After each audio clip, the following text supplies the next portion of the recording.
자, 결국 중요한 건 이거예요. 위험을 피하지 말고 이해하고 관리하고 내 편으로 만들어야 한다는 것. 이와 관련해서 이 책에서는 이렇게 말합니다. 계산된 위험이 없이는 비범한 부를 이룰 수 없다. 현명한 부자는 위험을 없애지 않고 그것을 이해하고 관리한다. 저는 이 책에서 딱 한 문장만 고르라면 이 문장을 선택할 것 같습니다. 그리고 이게 바로 변동성이라는 리스크를 축복이라고 생각하고 그 흐름을 이해하고 활용하는 비트코이너, 비트맥시들의 자세와도 정확히 일치하니까요. 여러분, 아마 제 채널에 계신 많은 구독자님들께서는 이미 다양한 투자의 경험과 여러가지 시행착오들을 겪고 비트코인의 위대함과 장기 투자에 대한 믿음으로 이곳에 와 계시겠지만, 아직 투자 경험이 적고 이제 막 비트코인이 무엇인지 알게 되신 분들 중에서는 장기 투자가 무엇인지 이해하고 저축을 하듯이 비트코인을 차분하게 모아가야겠다는 생각을 하셨더라도 조금만 가격이 빠지면 멘탈이 흔들리고 걱정이 되고 장기 투자하는 게 맞나? 이런 생각이 드실 수도 있을 겁니다.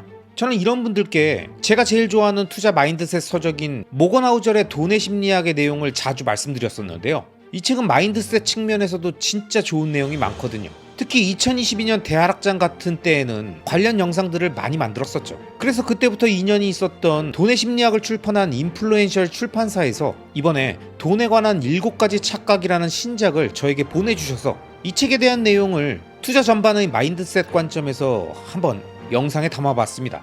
우선 이 책은 영국의 투자 작가인 롭 딕스가 우리가 평생 진리처럼 믿어왔던 돈에 관한 상식들을 조목조목 깨부시는 내용입니다. 저축만 하면 부자가 된다, 조기 은퇴하면 자유가 온다, 원금 보장은 안전하다, 내 집 마련이 곧 부의 지름길이다, 복리의 힘이 모든 걸 해결한다, 분산 투자가 최선이다, 위험한 투자는 절대 하면 안 된다. 이렇게 우리가 살면서 부모님이나 인생 선배들한테 한 번쯤 들어봤던 이 이야기들을 저자는 모두 다 착각이라고 말하면서 그에 대한 진실을 설명하고 있는데요. 오늘은 그 중에서도 제가 생각했을 때 구독자님들과 함께 나눌 만한 가치 있는 4가지 저축과 복리, 조기 은퇴, 그리고 가장 중요한 내용인 위험한 투자에 대한 착각에 대해서 한번 이야기해 보겠습니다.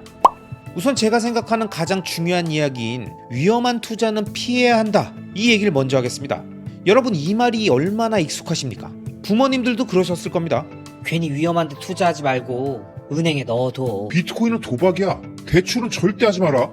아들, 비트코인 하는 거 아니지? 난 아들 믿어. 우리가 어렸을 때부터 자주 들었던 말이나 한때 엄청나게 유행했던 이 밈 같은 내용처럼 대중들이 생각하는 위험, 리스크라는 건 대부분 잘 알지 못하는 대상이 높은 변동성으로 움직일 때 그때 주로 쓰이곤 합니다. 근데 저자는 이렇게 말합니다.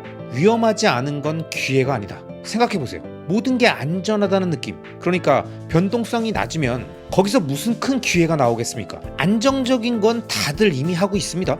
다들 똑같이 저축하고 똑같이 분산 투자하고 똑같이 적당히 익절만 하면 결국 이 망가진 화폐 시스템에서 절대 벗어날 수 없습니다. 마이클 세일러의 말처럼 천천히 그리고 확실한 죽음을 향해 그냥 조용히 가고 있는 꼴일 뿐이죠. 그렇기 때문에 만약 우리가 진짜 자유를 얻고 싶다면 계산된 위험을 감수해야 합니다. 여기서 중요한 건 무작정 뛰어드는 게 아닙니다. 그래서 이 책에선 3가지 전략을 얘기하죠. 첫째, 레버리지. 이건 적은 자본으로 더 큰 자산을 통제하는 힘입니다. 그리고 꼭 대출만을 말하는 게 아니죠. 타인의 시간, 기술, 네트워크까지 활용하는 것, 이게 바로 레버리지입니다. 둘째는 집중. 분산 투자라고 하면 마음이 편합니까? 뭔가 리스크가 나눠지는 느낌이니까 좋은 것 같죠? 근데 그 편안함은 산만함이 됩니다. 현재 이 시점에 가장 중요한 혁명적 요소가 무엇이고 어디에 자신의 에너지와 자본, 시간을 집중해야 하는지 파악해서 그 한 곳에 미친 듯이 쏟아 부어야 우린 위대한 결과를 만들 수 있습니다. 셋째, 인적 자본. 결국 진짜 부는 지식과 네트워크에서 나옵니다. 남들이 보지 못하는 기회를 읽어낼 수 있는 눈, 그리고 그 기회를 함께 키울 수 있는 사람들, 이게 위험을 기회로 바꾸는 핵심이라는 거죠. 그러니까 사람들이 맨날 말하잖아요. 절대 비트맥심을 무시하면 안 되고 비트코이너를 가까이 두라고 하는 겁니다.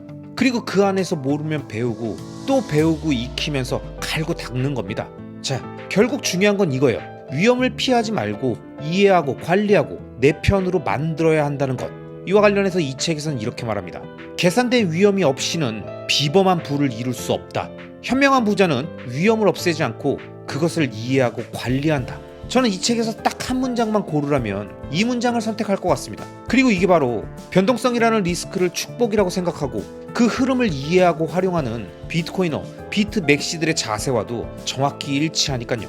자, 그럼 이어서 저축과 복리에 대해서 이야기해 보겠습니다. 과거에 우리는 저축을 마치 성실함의 상징처럼 여겼습니다. 통장에 잔고가 차곡차곡 쌓이고 적금 풍차 돌려서 만기가 돌아오면 그거 다시 또 돌리고, 이런 거 다들 하셨죠? 이거 많이들 하셨던 세대분들도 계시죠? 한때 그랬던 시절이 있었죠. 하지만 이제 우리 모두가 알고 있듯이 끊임없이 늘어나는 화폐 인플레이션으로 종이돈의 가격이 폭락하기 때문에 자국경제의 폭발적인 성장이 없는 대부분의 국가의 국민들이 명목 화폐를 모으는 건 녹아내리는 아이스크림을 들고 있는 꼴이라는 겁니다. 그래서 이 책에서는 저축이 의미 없다고 말하는 게 아니라 저축을 목적지가 아닌 출발선이라고 생각해야 한다고 말합니다. 즉, 모든 장기 투자는 가용 현금을 확보하는 것부터 시작하고 궁극적으로는 자기 자신의 가치를 높여 생산성을 극한으로 끌어올려서 더 많은 돈을 버는 능력을 키우는 게 가장 중요하다는 거죠. 그리고 여러분, 복리는 세상에서 가장 강력한 힘이다. 아인슈타인이 했던 이 말을 기억하십니까? 근데 여기에도 함정이 있다고 이 책의 저자는 말합니다. 복리의 진짜 효과가 나타나려면 시간이 엄청 오래 걸린다는 거죠. 예를 들어 우리가 헬스장 가서 딱 한 달 운동했다고 몸짱이 되나요? 아니죠. 거울 보면 똑같습니다. 그러니까 많은 사람들이 포기하죠. 복리도 마찬가지입니다. 눈에 보이는 복리 효과가 나오려면 최소 5년, 10년은 묵묵히 기다려야 하니까요. 그런데 우리는 인내심이 없죠. 좀만 오르면 팔고 좀만 떨어지면 겁나서 또 팔고, 이러니까 복리가 우리 편이 되기도 전에 이미 싸움에서 나가 떨어진다는 겁니다. 그래서 저자는 말합니다. 복리는 기적이 아니라 인내심 있는 부자들의 도구다. 그러니까 쓸데없는 투자 전략 분석하고 매크로 분석, 차트 분석 이런 거 할 시간에 자신의 본업을 더 강화하고 부수입을 창출할 수 있는 시간을 만들고 비트코인 관련 공부를 꾸준히 하면서 오랫동안 보유하고 모아가는 게 복리를 이해한 사람들의 가장 현명한 행동이라는 거죠. 그리고 또 하나, 많은 사람들이 하는 착각은 바로 조기 은퇴에 대한 환상입니다. 야, 나 40대에 은퇴해서 세계여행 다닐 거야. 난 나중에 파이어에서 진짜 아무것도 안 하고 쉴 거라니까. 주변에서 이런 말들을 한 번쯤은 들어보셨죠? 그런데 여러분, 은퇴해본 선배들이 뭐라고 하십니까? 처음엔 좋았다고 그러죠? 아침에 알람도 안 맞추고 하고 싶은 거 하니까 이게 진정한 자유구나 이랬다는 거죠. 그런데 그렇게 석 달만 지나면 슬슬 무료해집니다. 넷플릭스도 질리고 골프도 재미없고 친구들은 다 출근하니까 낮에는 같이 놀 사람도 없고, 그러니까 다시 결국 일하고 싶어집니다. 돈도 문제지만 사실은 삶의 의미가 흔들리기 때문이죠. 그래서 저자는 은퇴 자체가 목표가 되면 안 된다고 말합니다. 진짜 자유는 일을 안 하는 것이 아니라 내가 원하는 방식으로 원하는 리듬으로 일할 수 있는 것, 바로 이게 핵심이라는 거죠. 그러면서 중요한 개념을 하나 말하는데 바로 시간과 돈의 연결고리를 끊으라는 겁니다.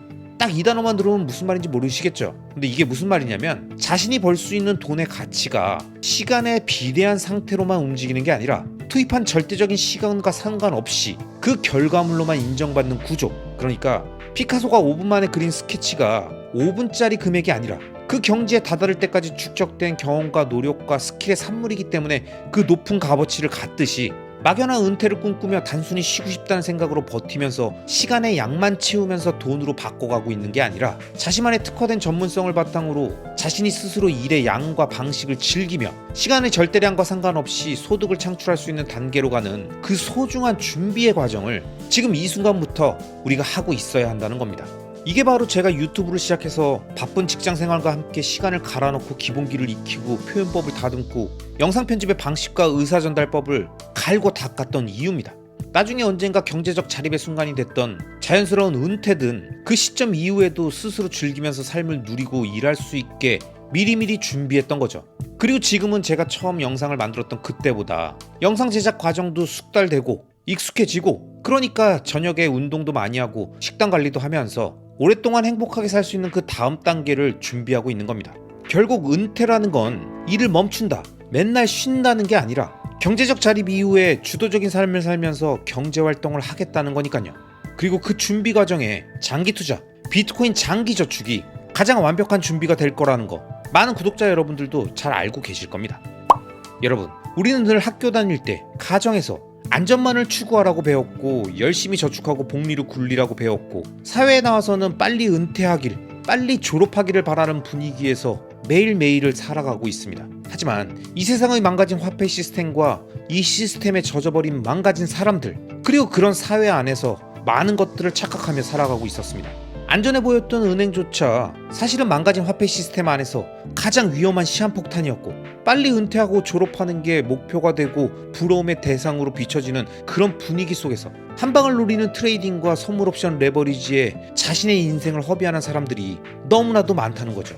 그리고 자신 주변에 이런 잡음들로 가득하다면, 아님 혹시 스스로 그런 생각을 갖고 계신다면, 오늘 소개해드렸던 이 책 돈에 관한 7가지 착각의 내용이 여러분의 흔들리는 마인드와 개념 정립에 도움이 되실 겁니다. 아시겠죠? 그럼 오늘도 끝까지 시청해주신 모든 구독자님들을 리스펙합니다.